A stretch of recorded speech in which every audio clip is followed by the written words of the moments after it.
gambaran umum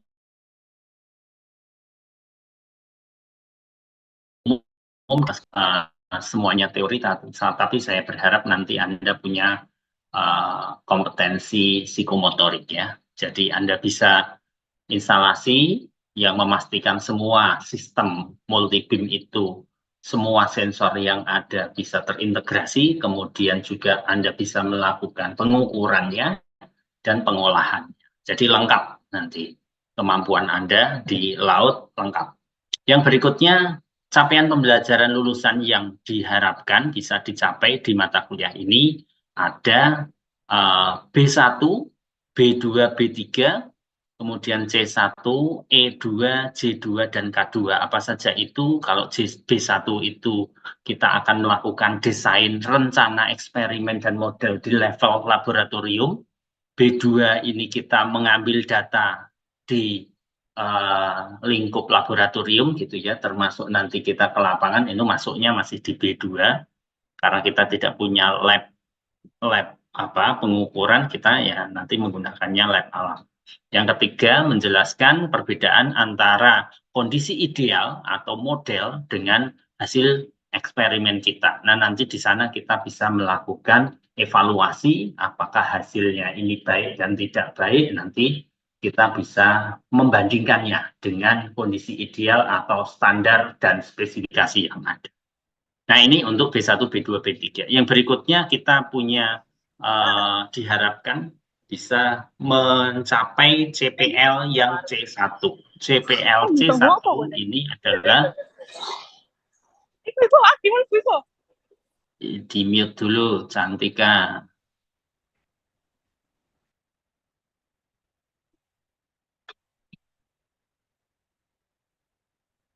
Nah, kalau CPLC 1 itu kita akan memformulasikan masalah, identifikasi kebutuhan, menganalisis akar masalahnya, dan juga batasan-batasannya.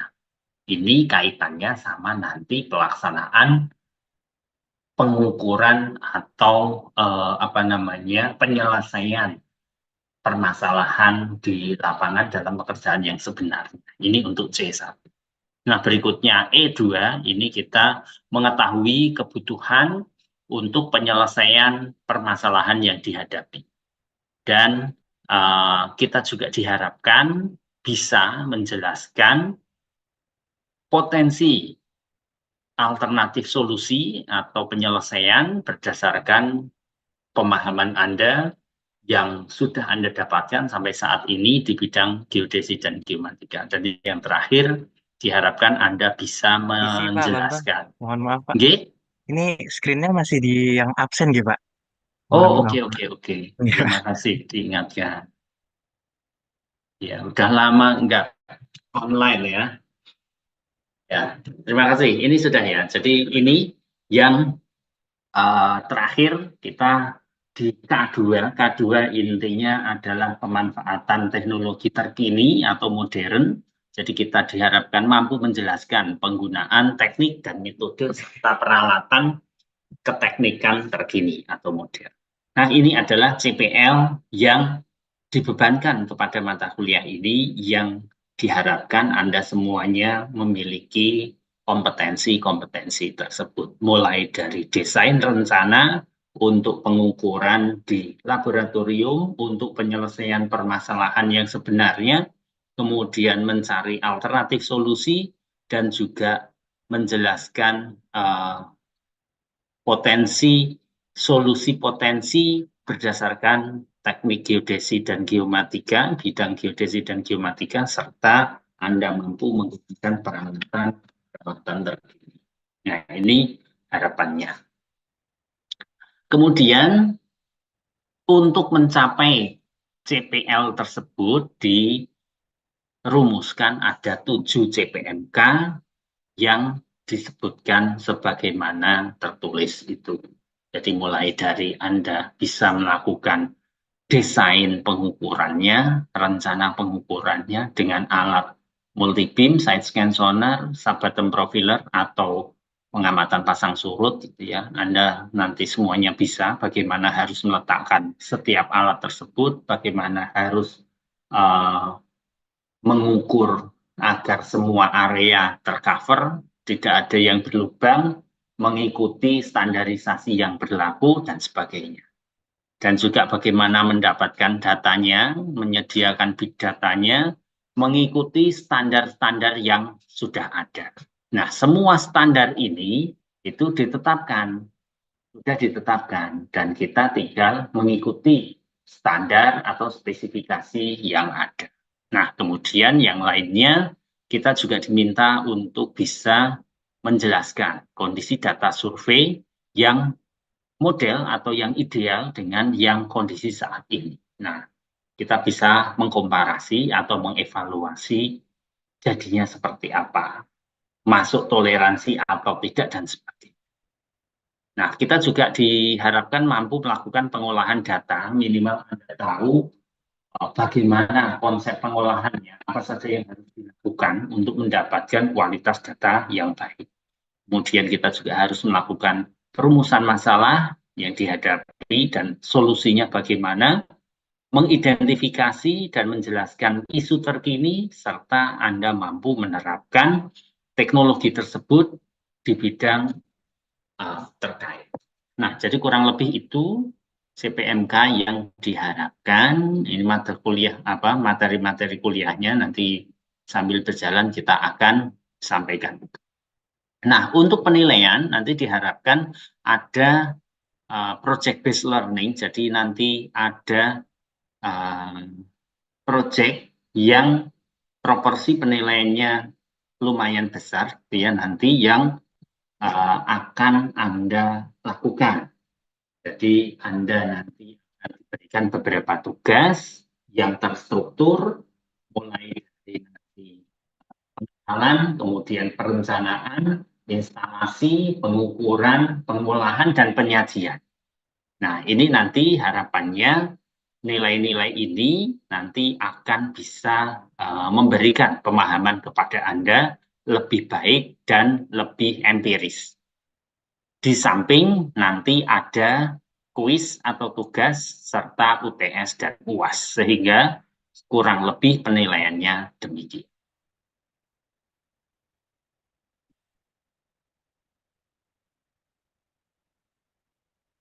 Nah, untuk materi nanti ini Anda bisa mencari dari referensi-referensi yang sering kami gunakan.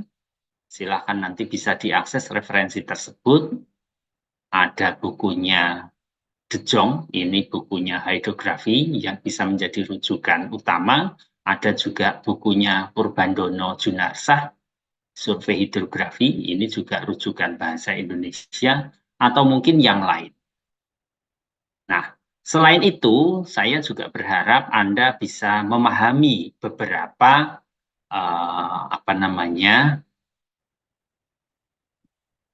standarisasi yang ada di urusan hidrografi.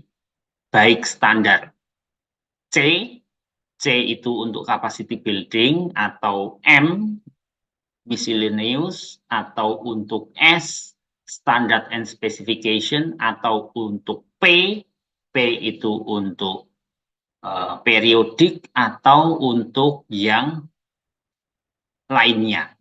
Nah, nanti standar-standar ini ada banyak, saya jelaskan setelah ini. Itu untuk standar internasional yang ada, jadi standar pengukuran sendiri, standar penyajian sendiri, standar penyimpanan data, standar aksesibilitas, dan sebagainya, itu nanti ada standar-standarnya. Kemudian standar mengenai kompetensi, kemudian hal-hal yang perlu diperhatikan, dan sebagainya nanti ada. Nah, ini kurang lebih. Dan terakhir standar nasional Indonesia, baik untuk single beam maupun untuk multi beam. Nanti semuanya ada. Nah, itu kurang lebih yang akan kita diskusikan dalam satu semester ke depan. Nah, akan saya sampaikan dulu terkait dengan standar-standar tersebut. Pertama, di sini.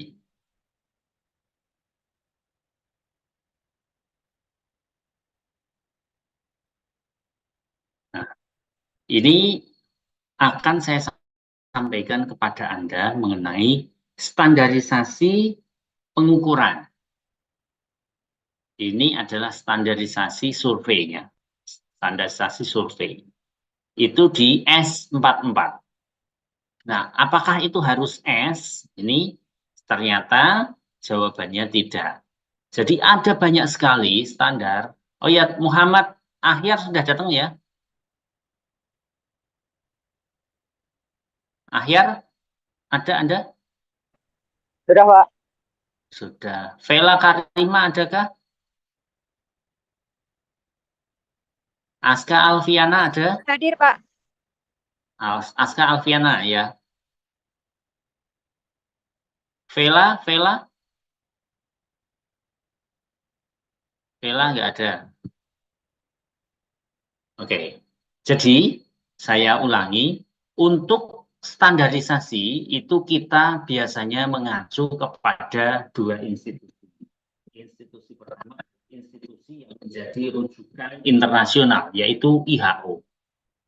Nah, IHO itu dia menerbitkan standarisasi yang terkait dengan urusan hidrografi, mulai dari B itu batimetri, ya, yang salah satu produknya adalah GEPO, Global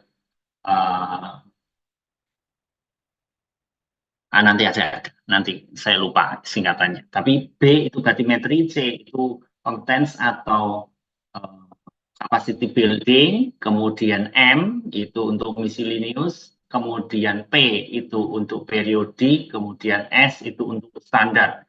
Nah, itu adalah tipe-tipe dari standar yang dikeluarkan oleh IHO, International Hydrographic Organization, sebagai institusi resmi yang berwenang untuk mengurusi pemetaan laut di dunia ini. Dan semua negara anggota IHO akan membuat peta sesuai dengan standar yang ada sehingga akan bisa menjadi peta rujukan dalam pelayaran internasional untuk mendukung berbagai keperluan. Nah, ini adalah contoh salah satu, ini adalah S44, Standard for Hydrographic Surveys. Jadi untuk pengukuran hidrografi. Selain S, ada juga C. C ini untuk capacity building tadi, atau kompetensi. Ini ada Manual on Hydrography, C13. Nah, ada juga yang lain, S yang lain, ini adalah S100. Ini yang baru mengenai Hydrographic Data Model, Universal Hydrographic Data Model. Sebelumnya ada S57 tentang penyajian dan delivery data hidrografi. Jadi ada S57, kemudian karena perubahan geospatial database dan teknologi informasi, akhirnya dikembangkanlah S100. Nah, ini semuanya itu adalah bagian kecil dari standarisasi yang dikeluarkan secara resmi oleh Organisasi Hidrografi Dunia atau IHO. Nah, selain merujuk kepada IHO, kita juga merujuk biasanya kepada NOAA. NOAA ini adalah organisasinya Amerika, gitu ya, US Department of Commerce, National Oceanic and Atmospheric Administration. National Ocean Service. Ini NOAA, ya, jadi dia juga memiliki standar. Standar ini seolah-olah bisa kita katakan sebagai resume dari standarisasi yang ditetapkan oleh IHO. Baik untuk yang specification and deliverable, jadi ini adalah resume dari S44 dan S57. Sepertinya sudah mulai mengadopsi juga S100 dan ini juga S57 dalam bentuk contoh peta laut. Nah, ini US chart number 1, ini yang sering kita kenal. Di Surhit 1 sudah kita bahas dan kita pahami. Chart number 1 ini punyanya NOAA. Yang Hydrographic Survey Specification and Deliverables ini juga punya. Saran saya silahkan Anda download, cari dan download ini ya. Ini punyanya NOAA, Hydrographic Surveys and Specification and Deliverables. Nanti silahkan di download serta ini. US chart number 1, silahkan nanti di download. Yang berikutnya, ada hal yang juga perlu untuk Anda pahami atau Anda ketahui bahwasannya mengenai standarisasi yang ada, ini nanti silahkan Anda baca ini ya. Baca ini, GIS, Body of Knowledge maksudnya, GIST,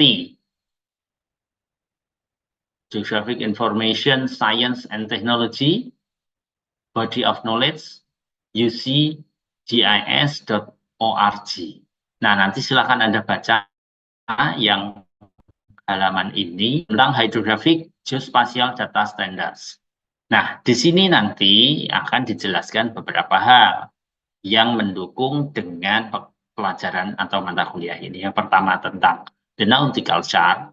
Ini istilah di peta laut gitu ya, sekali lagi bukan map tetapi chart. Yang kedua, the role of International Hydrographic Organization, kemudian hydrographic publications, dan juga S100 and future developments.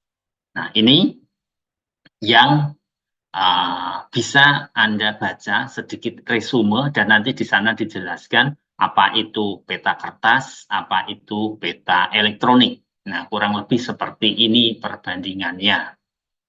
Di peta kertas ada yang sebelah kiri, di peta elektronik ada di sebelah kanan. Peta elektronik ini ditampilkan dengan menggunakan peralatan khusus yang biasa dikenal atau kita kenal dengan istilah ECDIS. ECDIS yaitu Electronic Chart Display Information System. Ini ECDIS. Jadi alatnya ini. Apa itu ECDIS? Dia adalah sebuah sistem yang menggabungkan antara sensor kedalaman, sensor penentu posisi, sensor radar, dan sensor komunikasi, serta display untuk menyajikan ENC. ENC itu adalah Electronic Navigational Chart.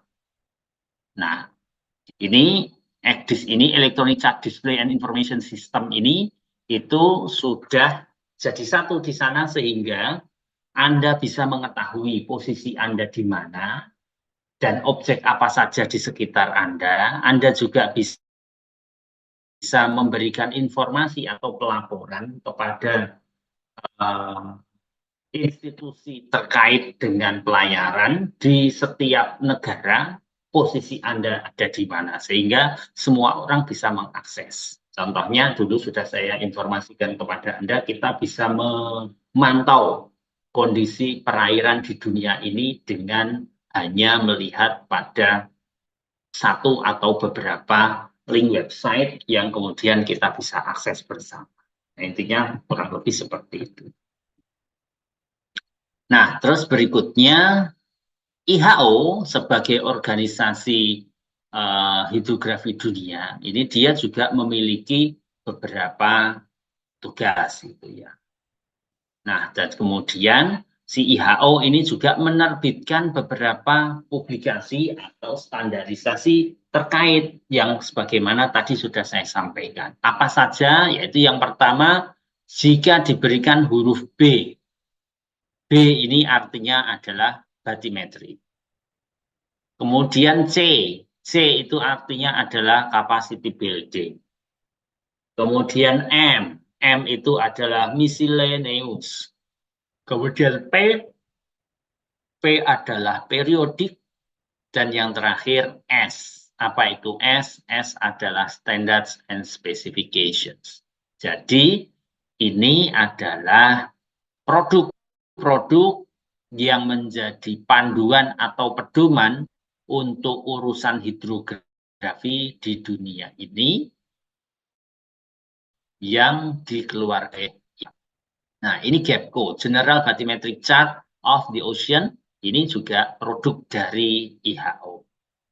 Nah, B itu apa saja? Ada banyak sekali B. Yang populer ya ini B1, B11, B6, B12. Kalau M yang populer M1, M7, M2, M3. Kalau P1, P7, dan P5. Kalau C itu apa saja? Ini ada C13 ini yang paling populer. Nah, daftar dari standar-standar yang ditetapkan oleh IHO tersebut bisa kita lihat di sini. Ini mulai dari B1, B4, B6 sampai B12, kemudian C6, C13, ini tadi yang saya tunjukkan filenya kepada Anda. Kemudian C16 dan seterusnya, M juga demikian. Ada P juga, P ini lebih banyak kepada annual report ataupun juga proceeding atau juga international hydrographic review dan sebagainya.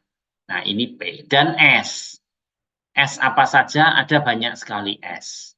Mulai dari Regulation for International Chart and Chart Specification, ini S4 ya, tentang peta hasilnya seperti tadi di chart number 1. Atau juga di S57 ini tentang transfer data dan digital hydrographic data S57 atau S44 yang sering kita bahas mengenai hydrographic surveys atau mungkin juga S yang lain misalkan ini tentang kompetensi standar kompetensi untuk kategori A dan kategori B hydrographic surveyor. Jadi ada dua ini ya. Yang satunya hydrographic surveyor, yang kedua adalah nautical cartographer. Ini untuk hydrographic surveyor adalah S5A dan B, untuk nautical cartographer itu S8A dan 8B. Nah, ini yang ada.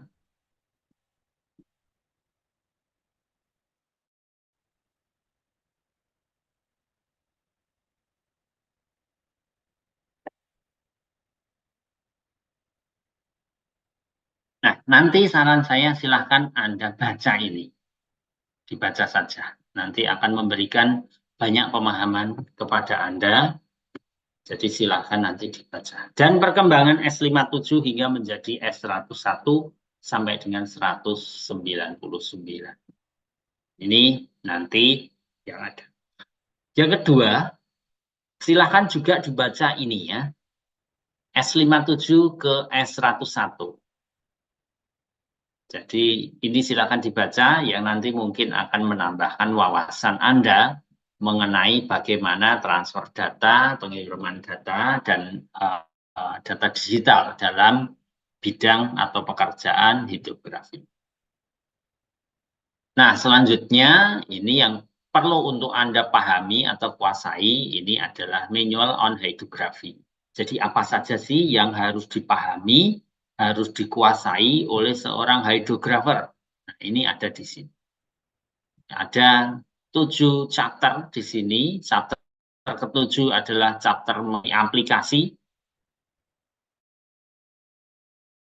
Di mana prinsip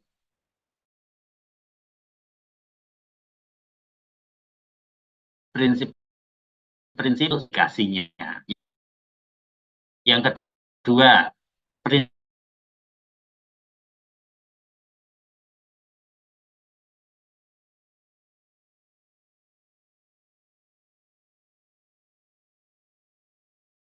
prinsip juga including both the principles and techniques.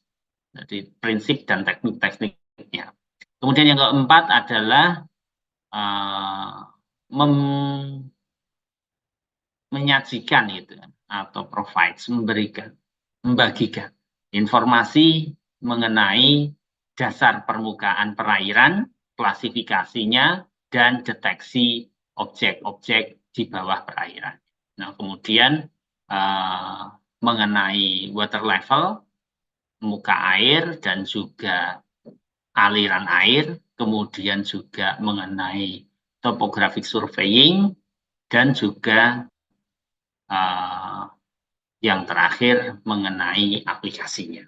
Nah, ini Nanti silahkan dibaca satu persatu di sini. Semua yang kita diskusikan di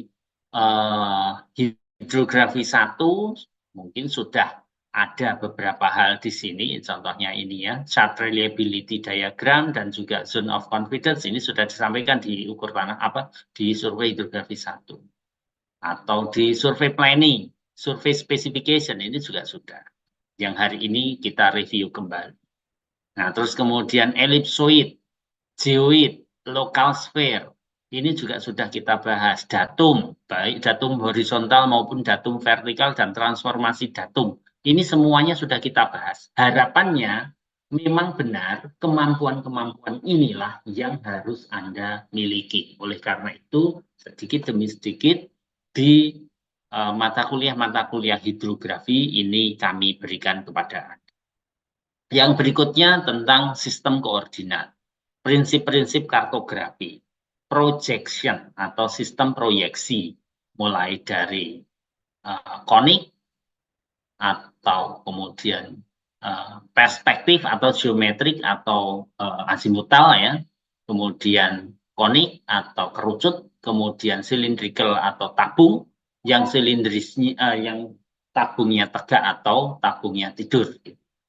Dan juga UTM secara khusus dijelaskan di sana. Nah, kemudian juga kontrol horizontal, kontrol vertikal, dan lain sebagainya, prinsip pengukuran jarak, penentuan posisi satelit, dan lain sebagainya, sampai dengan sistem akustik.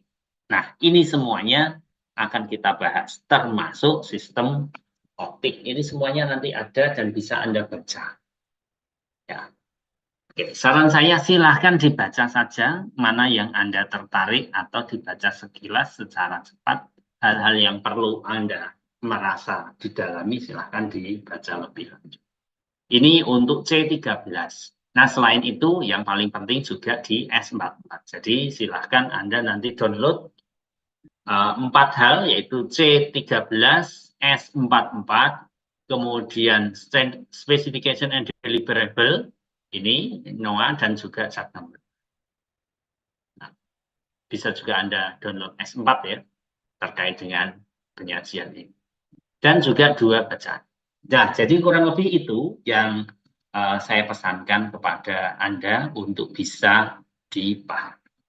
Nah, ada sedikit penjelasan terkait dengan standarisasi survei yang berlaku. Kalau yang lalu ini juga sudah sempat saya sampaikan kepada Anda bahwasanya spesifikasi untuk atau standarisasi untuk pengukuran hidrografi itu berkembang. Mulai dari generasi awal, edisi 1, 2, dan 3, pemetaan itu dilakukan berbasis pada skala survei. Jadi kita mau melakukan apa, dia kategorinya masuk ke skala berapa. Nah, dengan mengacu kepada skala itulah, maka kerapatan data pengukuran akan ditentukan.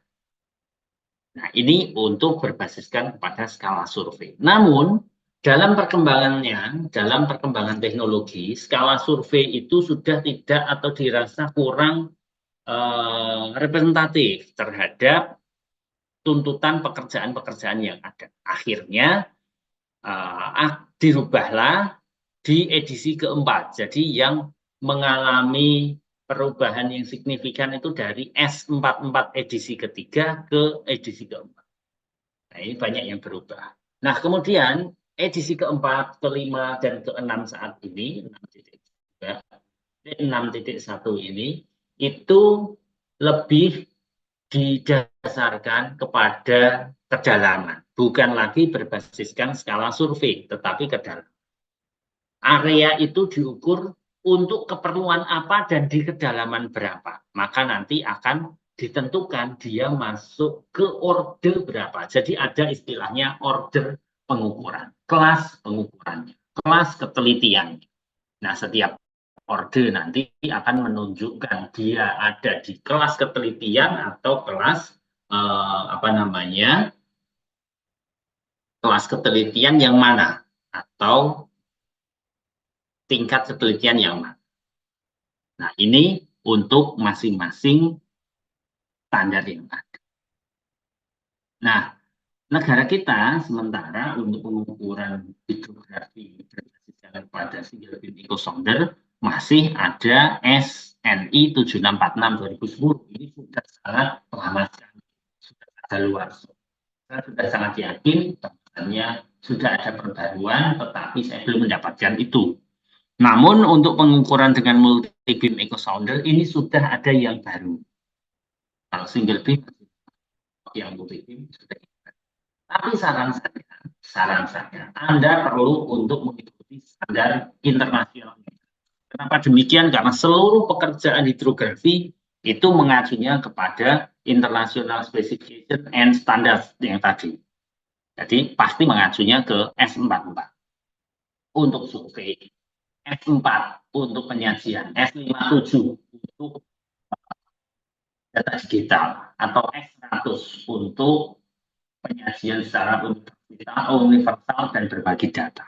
Nah, ini semuanya sudah ada di sana dan ikutilah itu karena peta laut, sekali lagi, peta laut itu dia tidak mengenal batas negara. Jadi antar satu negara dengan negara yang lain selama dia masih mengikuti aturan IHO maka atau menjadi anggota IHO maka dia pasti akan menggunakan sistem koordinat yang sama, cara penyajian yang sama, kemudian tidak perlu melakukan transformasi koordinat, simbol-simbol yang digunakan juga sama, sehingga tidak membingungkan semua user atau marinat atau navigator yang ada. Nah, ada hal yang berbeda dari S44 edisi ke-5 dengan S44 edisi ke-6. Ini adalah contoh edisi ke-5 di tabel 1 disajikannya demikian. Yang pertama nampak jelas order dari pengukuran hidrografi ini hanya ada 4 order, yaitu order 2, order 1A, 1B, dan order khusus atau order spesial. Kalau yang edisi keempat bagaimana? Edisi keempat tahun 98 ini ordernya adalah order 3, order 2, order 1, dan order khusus. Namun untuk edisi kelima, order 1-nya dipecah, order 3-nya dibuang. Nah, untuk tahun 2020, edisi yang ke-6, ordernya yang semula hanya 4, sekarang menjadi 5, tambah 1 lagi. Apa itu? Ada order 2, order 1B, order 1A, order khusus, dan ada order eksklusif. Nah, ini yang membedakan. Nah, di samping itu, di samping tentang order, ada juga ketelitian-ketelitian yang diperdetil di edisi ke-6 ini. Nah, ini diperdetil atau diperinci sehingga yang semula hanya ada total horizontal dan total vertical uncertainty itu hanya di data pengukuran, yang lainnya itu tidak mengenal vertical uncertainty, hanya horizontal saja. Contohnya ini, position of fixed height to navigation and topographic significant to navigation, position of the coastline and topography less significant to navigation, and mean position of floating heights to navigation. Jadi untuk rambu dan sarana apung navigasi, untuk garis pantai dan kondisi topografi yang tidak begitu penting untuk navigasi, dan juga untuk posisi titik-titik pengukuran dan itu penting untuk navigasi, semuanya di edisi kelima tahun 2008 ini hanya mengenai posisi horizontal saja. Namun di edisi terbaru ini dia sudah menjelaskan mengenai aturan horizontal dan juga vertikal. Ini contohnya, fixed object height to navigation features above the vertical reference significant to navigation. Ada THU, ada TVU-nya. Ada total horizontal uncertainty dan ada total vertical uncertainty. Nah, yang berikutnya untuk coastline dan floating object ini hanya THU saja, tetapi untuk feature above vertical reference less significant to navigation ini ada THU dan TVU. Demikian juga untuk overhead clearance. Ini juga ada THU dan ada TVU-nya. Di mana di sana yang tadi belum dibahas. Yang kemudian perlu untuk Anda pahami. Di samping itu, bagaimana cara melakukan uji ketelitiannya di edisi ini juga sudah diperjelas, gitu ya. Diperjelas sehingga Anda melakukan pengukurannya dengan CL95 sebagaimana yang ada di SNI. Di SNI dia juga sudah menjelaskan dengan clear gitu ya, ada aturan CL95 yang digunakan dalam penentuan ketelitian kedalaman atau RMSE-Z. Sebenarnya bukan RMSC, sebetulnya adalah standar deviasi. Tapi nggak apa-apa, mengikuti itu saja. Yang berikutnya, untuk urusan horizontalnya atau secara resultannya, maka disebut RMSE-R, resultan. Ini angka yang digunakan adalah 1,7308. Kalau CL95 untuk RMSE untuk ketelitian vertikal, ini angkanya adalah 1,90. Nah, di aturan IHO yang baru, S44 yang baru, kita perhatikan angka untuk vertikal ini 1,96, angka untuk horizontal 1,73, namun di aturannya IHO yang baru, angkanya ini berbeda. Kita lihat ini yang paling bawah. Yang paling bawah ini angkanya untuk vertikal tetap di 1,96.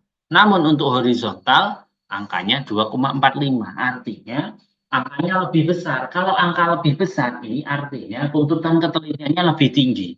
Mengapa? Karena RMS yang ada dikalikan dengan angka yang besar. Nanti akan menghasilkan kesalahan yang besar. Kesalahan besar ini nanti akan dievaluasi. Masuk toleransi atau tidak? Dengan asumsi confidence level 95% atau tingkat ketelitian 95%. Nah, ini kurang lebih yang perlu untuk kita pahami. Sampai di sini, apakah ada yang ingin ditanyakan? Dipersilakan.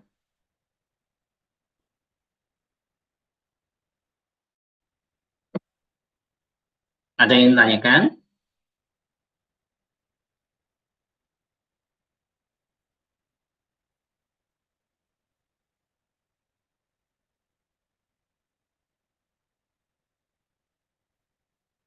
Tidak ada? Halo? Nggak ada yang respon? Ya, gimana? Tidak ada, ya sudah. Kalau nggak ada, sementara itu dulu ya yang kita sampaikan, kita diskusikan. Selamat berpesta demokrasi besok. Tidak perlu foto selfie saat di dalam bilik pemilihan karena itu dilarang. Ya.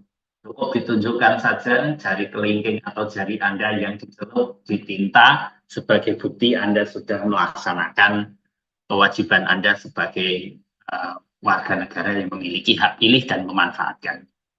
Nggak perlu nanti yang dicelup sapu tangan penuh. Nanti entek-entek tintanya gitu ya. Oke, itu saja. Demikian. Terima kasih.